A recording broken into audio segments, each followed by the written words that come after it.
అందరికీ నమస్కారం.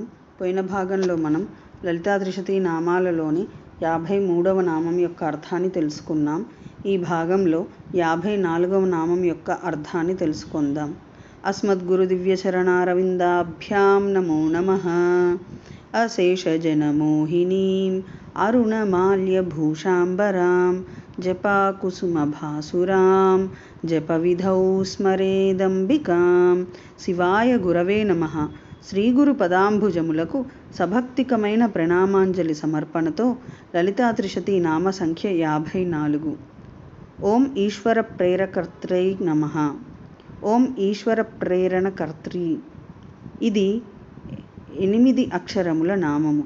ఈ నామంతో మనం అమ్మవారికి సభక్తికముగా నమస్కరించుచున్నప్పుడు ఓం ఈశ్వర ప్రేరణకర్త్రియై నమః అని పలుకవలెను. ఈశ్వర ప్రేరణకరి,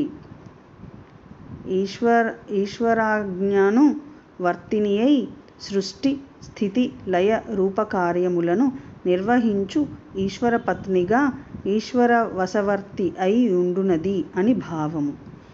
ఈశ్వరుడనగా మాయా ప్రతిబింబ చైతన్యము. పరాదేవి బింబభూతమైన ఈశ్వర చైతన్యము యొక్క స్వరూపిణి అయి వెలుగొందుచుండును.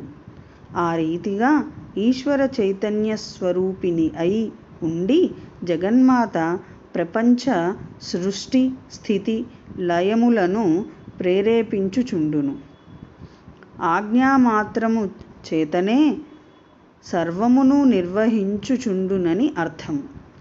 ఇచ్ఛా జ్ఞాన క్రియాశక్తుల అందును ఆ వరణ విక్షేపణ శక్తుల అందును ప్రతిఫలించిన చైతన్య స్వరూపిణి అయి భావి సృష్టి కార్యమునకును అనుకూలమైన ప్రారబ్ధమునకు అనగా ఫలమునిచ్చుట ఆరంభమైన పురాకృత కర్మకు అధ్యక్షుడైన పరమేశ్వరుని యొక్క ఆలోచన వ్యాపార రూపమైన ప్రకాశము కలదై భాసిల్లుచుండునని భావము. ఈశ్వర ప్రేరణను అనగా ఈశ్వరాజ్ఞను అతిక్రమించక సృష్టి స్థితి లయ రూపకార్యములను నిర్వహించును ఈశ్వర పత్నిగా మిక్కిలి ఈశ్వర వశవర్తి అయి ఉండునందు అగుట చేసి శ్రీ లలితా మహాత్రిపుర సుందరీదేవి పరాభట్టారిక ఈశ్వర ప్రేరణకరి అను నామంతో ఉపాసకులచే ధ్యానింపబడుచున్నది.